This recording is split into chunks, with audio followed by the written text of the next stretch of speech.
WBCS and PSC coaching চ্যানেলে তোমাদের সকলকে ওয়েলকাম জানাচ্ছি। আজকে আমি তোমার যে আপকামিং ডাব্লিউবিএসআই পরীক্ষাটা আসছে সেই পরীক্ষার প্রিভিয়াস ইয়ার জেনারেল সায়েন্সের সেট নাম্বার 2 তথা শেষ সেটটা নিয়ে এসেছি এবং স্ট্যাটিক জিকের কিছু কোশ্চেন বাকি ছিল একটা সেটে, সেটাও আমি আজকের এই জেনারেল সায়েন্সের সেটের সাথে আপলোড করে দেবো। এর ফলে আমার কাছে যে ডাব্লিউবিএসআই এর অ্যাভেলেবেল প্রিলিমিনারি সেট ছিল সব আপলোড করা হয়ে যাবে।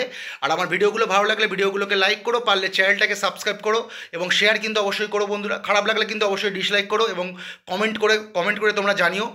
আর আমার ইউটিউবের টেলিগ্রাম চ্যানেলের ইউটিউবের ডেসক্রিপশান বক্সে দেখবে আমার টেলিগ্রাম চ্যানেল লিঙ্কটা দেওয়া আছে, ওখান থেকে অনায়াসেই তোমরা টেলিগ্রাম চ্যানেলটা জয়েন হয়ে যেতে পারো। আর যেসব বন্ধুরা ইউটিউবের ডেসক্রিপশান বক্স এই ব্যাপারটা বুঝতে পারো না বা খুঁজে পাও না, তাদের জন্য আমি প্রতিটা ভিডিও শেষে কিন্তু এখন থেকে টেলিগ্রাম চ্যানেলের লিঙ্কটা দিয়ে দিই, ওখান থেকে তোমরা টেলিগ্রাম চ্যানেলটা জয়েন হয়ে যাও। ওখানে আমি টেলিগ্রাম চ্যানেলে কিন্তু আমি ভিডিওগুলো ফ্রি পিডিএফ আপলোড করে দেবো, তোমরা সেখান থেকে ফ্রি পিডিএফগুলো ডাউনলোড করে নেবে। ভিডিও আর ফ্রি পিডিএফ একসাথে পড়বে, ভিডিও আর পিডিএফ একসাথে পড়ে কম্বাইন করে পড়লে কিন্তু তোমাদের সুবিধা হবে। আর এই প্রশ্নগুলো কিন্তু তোমাদের আপকামিং যে ডাব্লিউবি কনস্টেবল পরীক্ষা হবে, lady constable, SI, Kolkata police SI constable সব পরীক্ষাতে কাজে আসবে, এছাড়াও রাজ্য সরকার কেন্দ্র সরকারের সমস্ত পরীক্ষাতে কাজে আসবে। তো চলো বন্ধুরা আজকে প্রশ্নটা শুরু করা যাক, আজকের ক্লাসটা শুরু করা যাক। টেলি যোগাযোগের জন্য বা টেলি কমিউনিকেশনের জন্য কোন তরঙ্গ ব্যবহার করা হয়? মাইক্রোওয়েভ বা মাইক্রো তরঙ্গ, অতি বেগুনি রশ্মি, আল্ট্রাভায়োলেট রে। এর ইংলিশ নামগুলো আমার লিখতে আমি ভুলে গেছি। আগে আমি মিসলেনিয়াসের যখন জেনারেল সায়েন্সের ক্লাস করিয়েছিলাম ওখানে কিন্তু এই তরঙ্গ সম্বন্ধে খুব ডিটেলে আমি একটা পড়িয়েছিলাম, ঠিক আছে? চাইলে তোমরা দেখে নিতে পারো সেটগুলো। অবলোহিত রশ্মি মানে ইনফ্রারেড রে, আর এক্স রশ্মি তো জানোই, এক্স রে। সঠিক উত্তর হচ্ছে মাইক্রো তরঙ্গ বা মাইক্রোওয়েভস, কিন্তু টেলি যোগাযোগ বা টেলিকমিউনিকেশনের জন্য এই তরঙ্গটা ব্যবহার করা হয়। আর এই সূত্রে একটু জানিয়ে রাখি তোমাদের যে আমাদের রেডিও তরঙ্গ যদি কখনো প্রশ্নে আসে যে কোন তরঙ্গের ওয়েভলেন্থ সব থেকে বেশি বা তরঙ্গ দৈর্ঘ্য সব থেকে বেশি, তখন হবে রেডিও ওয়েভ। রেডিও তরঙ্গর কিন্তু তরঙ্গ দৈর্ঘ্য বা ওয়েভলেন্থ সব থেকে বেশি এবং কম্পাঙ্ক বা ফ্রিকোয়েন্সি সব থেকে কম। আর গামারের হচ্ছে তরঙ্গ দৈর্ঘ্য বা ওয়েভলেন্থ সব থেকে কম, কিন্তু গামারের ফ্রিকোয়েন্সি কিন্তু বা কম্পাঙ্ক কিন্তু সব থেকে বেশি, ঠিক আছে? এইভাবে তোমাদের ক্রম করে আমি ওখানে সাজিয়ে দিয়েছি, দেখবে কোন রশ্মির পুরোপুরি 1 থেকে 7 অবধি ওরকম আসবে, দেখবে কোনটা তরঙ্গ দৈর্ঘ্য বেশি ও কোনটার কম্পাঙ্ক বেশি, সব সাজানো আছে। মিসলেনিয়াসের পিভিএসের জেনারেল সায়েন্সের সেটগুলো চেক করো, তোমরা কিন্তু অনায়াসেই তোমরা বুঝতে পারবে, খুব সহজভাবে বোঝানো আছে। উচ্চতাজনিত ভয়কে কী বলা হয় এবং ভিবজিওর সম্বন্ধেও কিন্তু ওখানে ক্লাস করানো আছে। ইলেকট্রোম্যাগনেটিক স্পেকট্রাম সম্বন্ধেও কিন্তু ওখানে ক্লাস করা যাবে। তড়িৎচুম্বকীয় বর্ণালী সম্বন্ধেও ক্লাস করা আছে, ভিবজিওর সম্বন্ধেও ক্লাস করানো আছে, চাইলে দেখে নিতে পারো। উচ্চতাজনিত ভয়কে কী বলা হয়? Acrophobia, anglophobia, ergophobia, agoraphobia. সঠিক উত্তর হচ্ছে অ্যাক্রোফোবিয়া, ঠিক আছে? উচ্চতাজনিত ভয়কে বলা হয় অ্যাক্রোফোবিয়া। অতি নিম্ন তাপমাত্রায় ঘটিত বিভিন্ন ঘটনা সংক্রান্ত বিষয় সম্পর্কিত বিজ্ঞান যে নামে পরিচিত সেটাকে কী বলা হয়? ফ্রোজেনিক্স, সাইটোজেনিক্স, রেফ্রিজেনিক্স, ক্রায়োজেনিক্স। সঠিক উত্তর হবে ক্রায়োজেনিক্স। তোমাদের ক্রায়োজেনিক্স সম্বন্ধে আগেও বলেছি। ক্রায়োজেনিক্স পন্থা অবলম্বন করে কী কাজ করা হয় তোমাদের আগেও বলেছিলাম। বিভিন্ন রকম টিস্যু, তারপরে ধরো ব্লাড স্যাম্পেল, বিভিন্ন রকম জিনিস সংরক্ষণ করা হয়। এছাড়াও প্রচুর কিন্তু মহাকাশযানও এর একটা ভূমিকা থাকে, ঠিক আছে? এই ক্রায়োজেনিক্সে তোমরা চাইলে দেখে নিতে পারো। আর যখনই দেখবে কোনো নিম্ন তাপমাত্রা ঘটিত, এইটাই বিভিন্নভাবে তোমাদের জিজ্ঞেস করতে পারে। একটুখানি মানে কনসেপ্টটা বুঝে একটু প্রশ্নের অ্যান্সারটা দেবে, এই নিয়ে যা প্রশ্ন আসবে তোমাদের কিন্তু অ্যান্সার দিতে অসুবিধা হবে না, কারণ মিসলেনিয়াসে দেখবে এই ক্রায়োজেনিক্স সম্বন্ধে বিভিন্ন রকম প্রশ্ন এসছে। তোমরা একটু মিসলেনিয়াসের জেনারেল সায়েন্সের ক্লাসগুলো যদি চেক করো তাদের কিন্তু খুব উপকৃত হবে। রোগ সংক্রমণকারী পতঙ্গদের বলা হয় ভেক্টর, ড্রোনস, ট্রান্সমিটার, কন্ডাক্টর। সঠিক উত্তর হচ্ছে ভেক্টর, ঠিক আছে? রোগ সংক্রমণকারী যে পতঙ্গ তাদেরকে কি বলা হয়? ভেক্টর বলা হয়। চলো পরের প্রশ্ন। মানুষের খুলি কত সংখ্যক হাড় দিয়ে তৈরি? খুব গুরুত্বপূর্ণ একটা প্রশ্ন। 26টা, 22টা, 14টা, 15টা। সঠিক উত্তর হচ্ছে মানুষের খুলি কিন্তু 22টি হাড় দিয়ে তৈরি।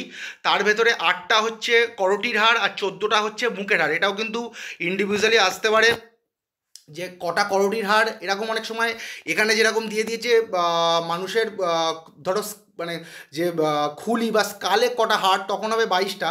অনেক সময় পরীক্ষায় আসতে পারে যে করোটিতে কটা হাড় আছে, মানে কার্নিয়াল বোনসটা কটা, তাহলে এটা হচ্ছে 8টা, আর ফেসিয়াল বোন কিন্তু 14টা, ঠিক আছে? তো চলো পরের প্রশ্ন। পোলিও টিকা কে আবিষ্কার করেন? Conrad juice, Jonas Salk, Luis পাস্তুর, এলি হুইটনি। সঠিক উত্তর হচ্ছে জোনাস সাল্ক কিন্তু 1955 সালে সর্বপ্রথম পোলিও টিকা আবিষ্কার করেন। আর ওরাল পোলিও ভ্যাকসিন আবিষ্কার করেছিল অ্যালবার্ট সাবিন 1961 সালে। বর্তমানে দেখবে তোমাদের পোলিও নিয়ে যে বিজ্ঞাপনগুলো দেখা হয়, কিংবা তোমরাও তোমাদের বাড়ির অনেক শিশুদের পোলিও হয়তো খাওয়াতে নিয়ে গেছো, দেখবে এখন ড্রপের মাধ্যমে দেওয়া হয়, ঠিক আছে।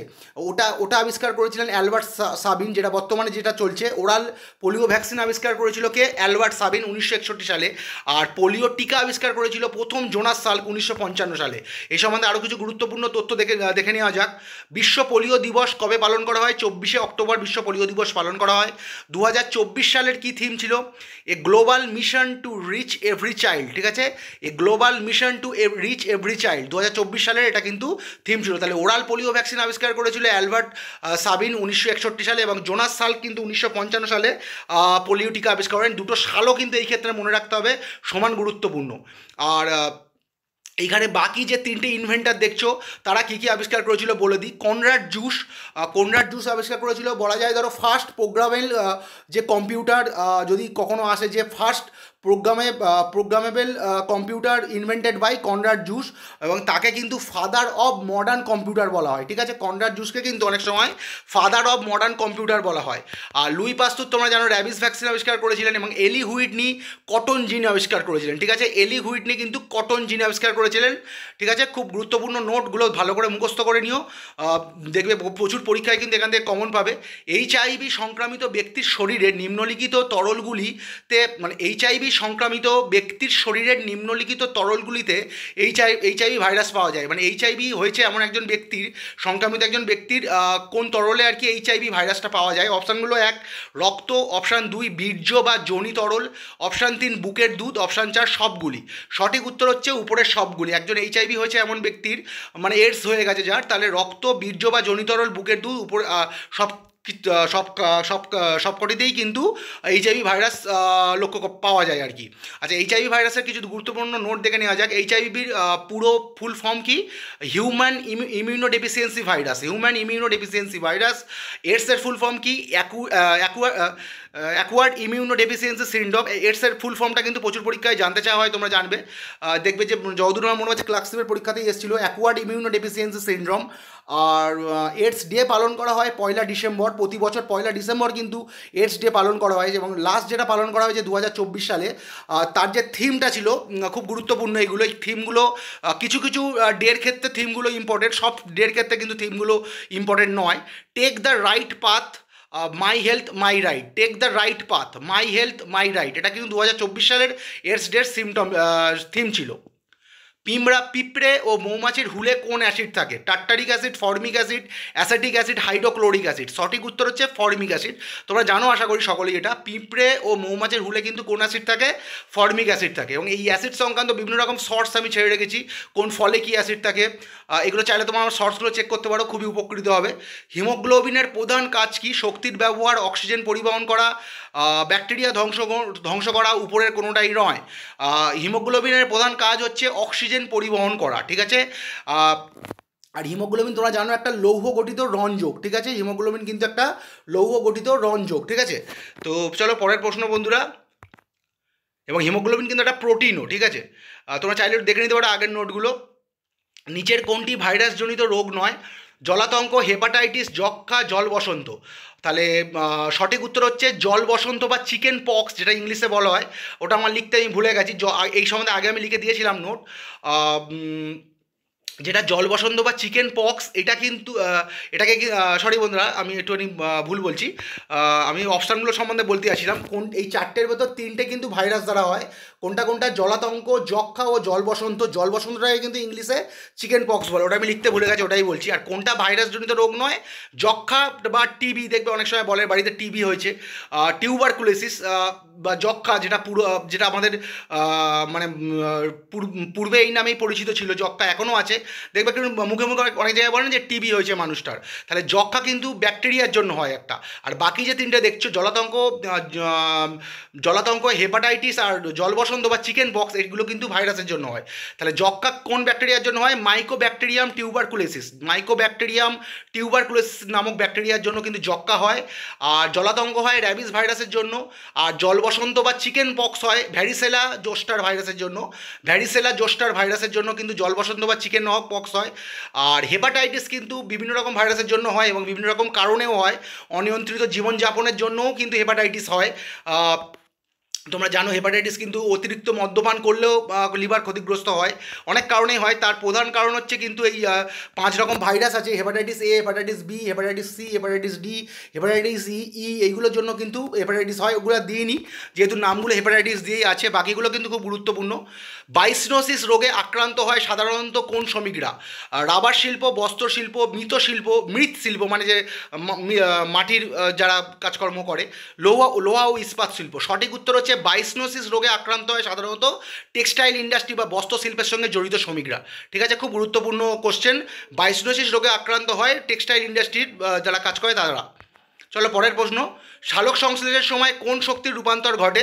সৌরশক্তি থেকে যান্ত্রিক শক্তি, সৌরশক্তি থেকে রাসায়নিক শক্তি, রাসায়নিক শক্তি থেকে যান্ত্রিক শক্তি, উপরের কোনোটাই নয়। সঠিক উত্তর কী হবে? সঠিক উত্তর হচ্ছে সৌরশক্তি থেকে রাসায়নিক শক্তি। ঠিক আছে, solar energy two chemical energy. তাহলে সালোক সংশ্লেষের সময় যে শক্তির রূপান্তর ঘটে তার ফর্মটা কী হচ্ছে? সৌরশক্তি থেকে রাসায়নিক শক্তি। ঠিক আছে, মানে সালোক সংশ্লেষের সময় সবুজ উদ্ভিদ কী করছে? প্রথমে কিন্তু সূর্য থেকে সৌরশক্তিকে রাসায়নিক শক্তিতে রূপান্তরিত করে কী করে? এটিপি অণুর মধ্যে আবদ্ধ করে। এটাও কিন্তু অনেক সময় আসে যে সৌরশক্তি থেকে রাসায়নিক শক্তিকে কোন অণুর মধ্যে আবদ্ধ করে, 4টে অপশান থাকবে। সঠিক উত্তর হবে এটিপি অণুর মধ্যে আবদ্ধ করে। আর এর যদি এই শক্তি যে চক্রের যদি রেখাচিত্রটা দেখতে মানে টোটালটা যদি জানতে চাওয়া হয়, তাই এটা আমার লেখা উচিত ছিল, এই পুরোটা দেওয়া হয়নি। ধরো প্রথমে সৌরশক্তি থেকে রাসায়নিক শক্তি হলো, রাসায়নিক শক্তি থেকে কিন্তু স্থৈতিক শক্তি, তারপরে গতিশক্তি। এটা পুরোটা লিখে দিলে ভালো হতো, সৌরশক্তি থেকে রাসায়নিক শক্তি, তারপর স্থৈতিক শক্তি, তারপর গতিশক্তি। ঠিক আছে, আর এটা এটিপি অণুর মধ্যে কিন্তু আবদ্ধ করে এই রাসায়নিক শক্তিকে রূপান্তরিত করে। সৌরশক্তি থেকে রাসায়নিক শক্তিকে রূপান্তরিত করছে সালোক সংশ্লেষের সময় করে, এটাকে এটিপি অণুর মধ্যে কিন্তু আবদ্ধ করছে। আচ্ছা, সেফটি ম্যাচ স্টিকের ডগায় দাহ্য পদার্থ থাকে। সেফটি ম্যাচ স্টিক মানে দেশলাই যে বাক্স বলে, দেশলাই কাঠি, ওটার কথাই বলা হচ্ছে। কী থাকে ডগায় যে দাহ্য পদার্থ, কোনটা থাকে? Phosphorus, manganese die oxide, antimony sulphide, উপরের কোনোটাই নয়। সঠিক উত্তর হবে অ্যান্টিমনি সালফাইড। ঠিক আছে, সংকেতটাও দেখে নিও, Sb2S3।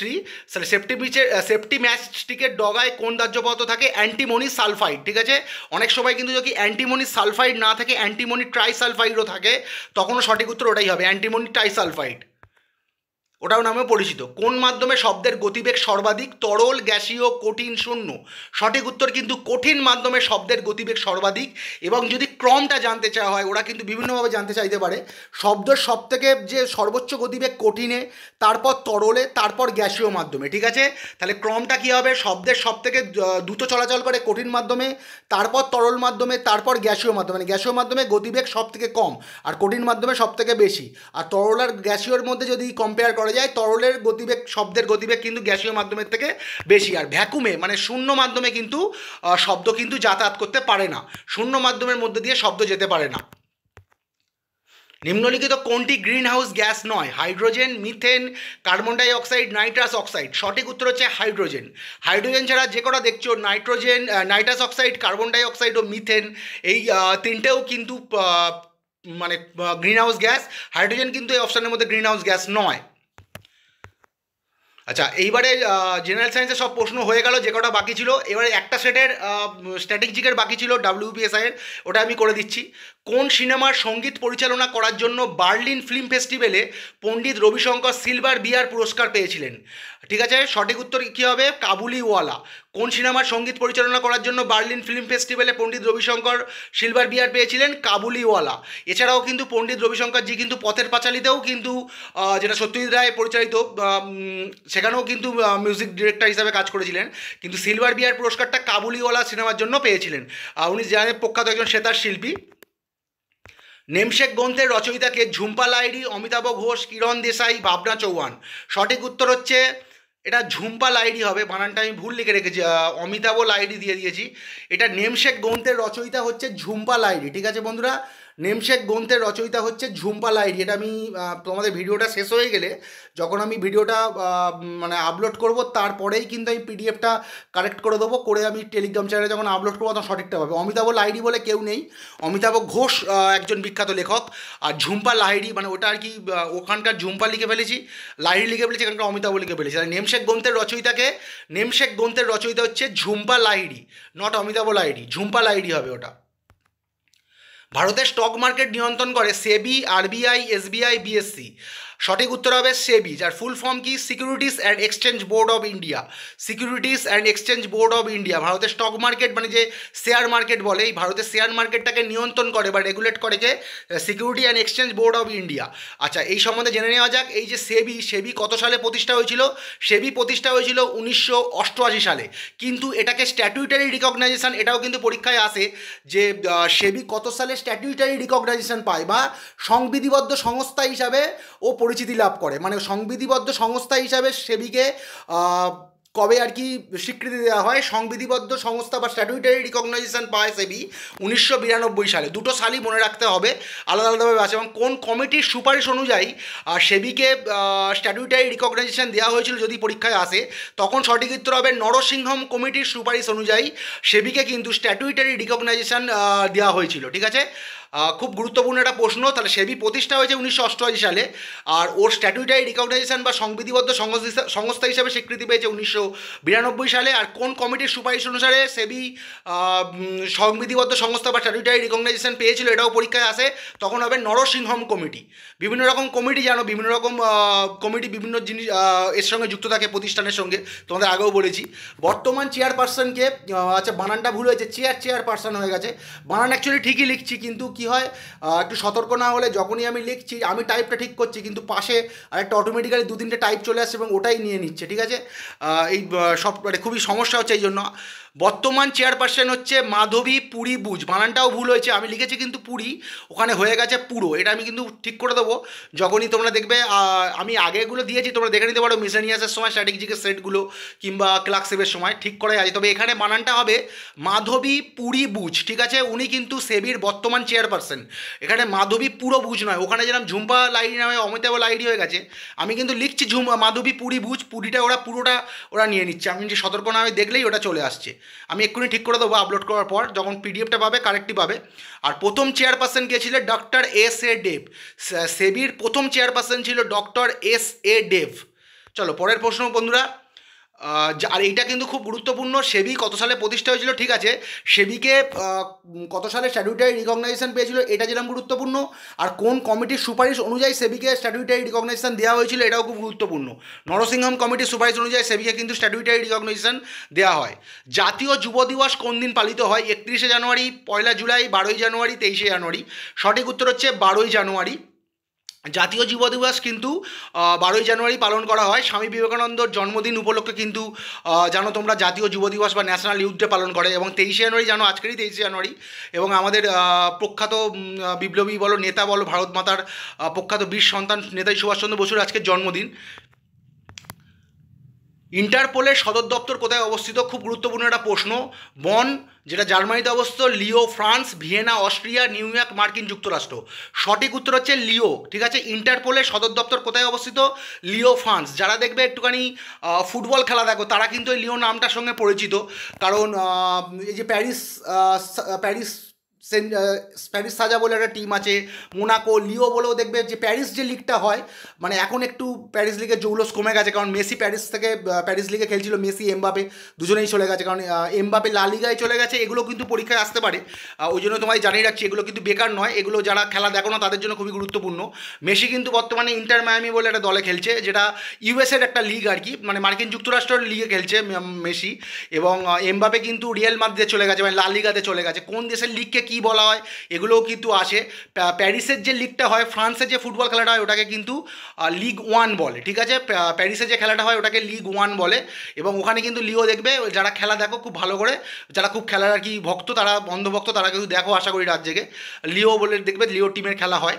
আচ্ছা, লিও বা ফ্রান্সে কিন্তু ইন্টারপোলের সদর দপ্তর, মানে যখনই তোমরা পড়বে তোমরা দেখবে যে কোন প্রশ্ন যখন প্রশ্ন দেখবে কিভাবে কানেক্ট করা যায়, মানে কিভাবে তুমি কিভাবে কানেক্ট করতে করতে পারো, কীভাবে মনে রাখতে পারো আর কি, চেষ্টা করবে আর কি এটা কীভাবে কানেক্ট করা যায়। বিভিন্ন রকমভাবে পলিসি তোমরা নিজে থেকে ইনভেন্ট মানে আর কি চেষ্টা করবে কোনোটার সঙ্গে কোনোটা কানেক্ট করে মনে রাখার কোনো সূত্র বের করা যায় কি না। আচ্ছা, the international criminal police organisation, ইন্টারপোলের ফুল ফর্ম কি? The international criminal police organisation, most important, এটাও কিন্তু পরীক্ষায় আসে। প্রতিষ্ঠা হয়েছে 1923 সালে। বর্তমান যে সভাপতি মানে ইন্টারপোলের যে বর্তমান প্রেজেন্ট প্রেসিডেন্টকে আহমেদ নাসের আল রাইসি, যিনি সংযুক্ত আরব আমিরাতের কিন্তু বাসিন্দা। আর প্রথম সভাপতি কে ছিল? জোহান সোভার, যিনি অস্ট্রিয়ার বাসিন্দা ছিলেন। ঠিক আছে, আর এখানে দুটোই খুব গুরুত্বপূর্ণ, ও সভাপতিরাও জানতে হবে আর মহাসচিব বা সেক্রেটারি জেনারেল, তোমাদের বলেছি এক্ষেত্রে অনেক সময় দেখবে ডিরেক্টর জেনারেল আবার থাকে যে এখানে সেক্রেটারি জেনারেল ছিল। তাহলে who is the current secretary general of Interpol? তাহলে হবে ভালডেসি উরকুইজা। ঠিক আছে, যেটি ব্রাজিলের বাসিন্দা। নামগুলো খটোমটো কিন্তু মনে রাখতে হবে তোমাদের। প্রেসিডেন্টটাও মনে রেখো, আহমেদ নাসের আল রাইসি, যিনি সংযুক্ত আরব আমিরাতের বাসিন্দা, সংযুক্ত আরব আমিরাতের বাসিন্দা। আর যিনি বর্তমান সেক্রেটারি জেনারেল বা মহাসচিব, তিনি কিন্তু ভালডেসি উরকুইজা, ব্রাজিলের বাসিন্দা। আর প্রথম মহাসচিব কে ছিল? Oscar Dressler. ঠিক আছে, ইনি কিন্তু ফ্রান্সের বাসিন্দা ছিলেন, ওটা আমার দেওয়া হয়নি, আমি লিখতে গিয়েও ভুলে গেছি। প্রথম মহাসচিব ছিলেন অস্কার ড্রেসলার, ইন্টারপোলের প্রথম মহাসচিব ছিলেন অস্কার ড্রেসলার, যিনি ফ্রান্সের বাসিন্দা। আর সর্বশেষ সদস্য কোন দেশ ইন্টারপোলের? তাহলে এখন বর্তমানে যদি জিজ্ঞেস করা হয় যে কটি দেশ সদস্য, এটাও আসতে পারে 196তম, মানে একটা প্রশ্ন থেকেই দুটো উত্তর বেরিয়ে আসছে। সর্বশেষ কোন দেশ আর কি, মানে সব থেকে লাস্ট মানে একদম সর্বশেষ কোন দেশ আর কি ইন্টারপোলের সদস্য হিসেবে জয়েন করেছে? পালাউ বলে একটা দেশ আছে, তারা কিন্তু ইন্টারপোলের 196তম সদস্য হিসাবে জয়েন করেছে। ঠিক আছে, তাহলে সর্বশেষ সদস্য হচ্ছে পালাউ, আর 196টা হচ্ছে ইন্টারপোলের টোটাল সদস্য। আর ভারতবর্ষ কিন্তু ইন্টারপোলে 1949 সাল নাগাদ জয়েন করেছিল, আমি যতদূর জানি। ইন্ডিয়া কিন্তু ভারতবর্ষে ইন্টারপোলে 1949 সাল নাগাদ জয়েন করেছিল। তোমাদের মনে ডাউট থাকলে চেক করে দেখে নিতে পারো। আচ্ছা, লেসলি ক্লডিয়াস নিম্নলিখিত কিসের সঙ্গে যুক্ত? হকি, চিত্র, সিনেমা পরিচালনা, ক্রিকেট ভাষ্যকার। সঠিক উত্তর হচ্ছে হকি। ভারতের যত মহান হকি খেলোয়াড় আছে, মেজর ধ্যানচাঁদের নাম তো সকলেই জানো, ইনি কিন্তু একজন মহান হকি খেলোয়াড়। এবং এনার সঙ্গে আরেকজনের নামও গুরুত্বপূর্ণ, উদম সিং। এই দুজনই একমাত্র প্লেয়ার যাদের হাতে 4টে অলিম্পিকে পদক ছিল, 3টে সোনা। আর 1960 সালেও কিন্তু এনারা ফাইনালে উঠেছিলেন, মানে তখনকার যে ইন্ডিয়া টিম ফিল্ড হকির যে মেন টিম ফাইনালে উঠেছিল। কিন্তু দুর্ভাগ্যবশত 60 সালের অলিম্পিকে কিন্তু পাকিস্তানের কাছে ফাইনালে হেরে গেছিলো, না হলে 4টেই সোনা পেত। 1948-এর অলিম্পিক, 1952-এর অলিম্পিক এবং 1956-এর অলিম্পিকে কিন্তু ভারতবর্ষ সোনা পেয়েছিল। এবং এই যে সোনাজয়ী যে ফিল্ড হকি টিমের একজন গুরুত্বপূর্ণ মেম্বার ছিল লেসলি ক্লডিয়াস। এবং 1960 সালে উনি কিন্তু যে 60 সালে যে অলিম্পিকটা হয়েছিল, উনি কিন্তু অধিনায়ক ছিলেন ফিল্ড হকি টিমের, ইন্ডিয়ান মেন ফিল্ড হকি টিমের। এবং ফাইনালে উঠে কিন্তু পাকিস্তানের কাছে হেরে গেছিলো, রূপও পেয়েছিল বা সিলভার পেয়েছিল। ওই জন্য একটা প্রশ্ন আছে যে অনেক সময় যে আরেকজন ছিলেন যার 4টে এরকম 3টে সোনা ও একটা সিলভার আছে, তিনি হচ্ছে উদম সিং। এই নামটাও মনে রাখো, এটা কিন্তু আমি আগে মিসলেনিয়াসের স্ট্র্যাটেজিকের সময় দিয়ে রেখেছি।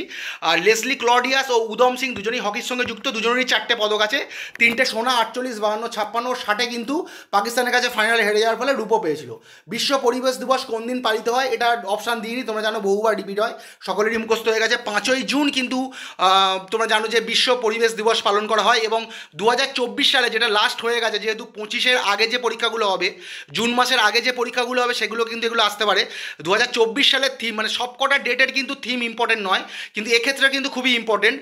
Land restoration, desertification and drought resilience. ঠিক আছে, land restoration, desertification and drought resilience, এটা কিন্তু 2024 সালের থিম ছিল। চলো পরের প্রশ্ন। টেলিগ্রাফ কোডের আবিষ্কার কে করেন? টেলিগ্রাফ কোডের আবিষ্কার করেন স্যামুয়েল এফ.বি. মোর্স।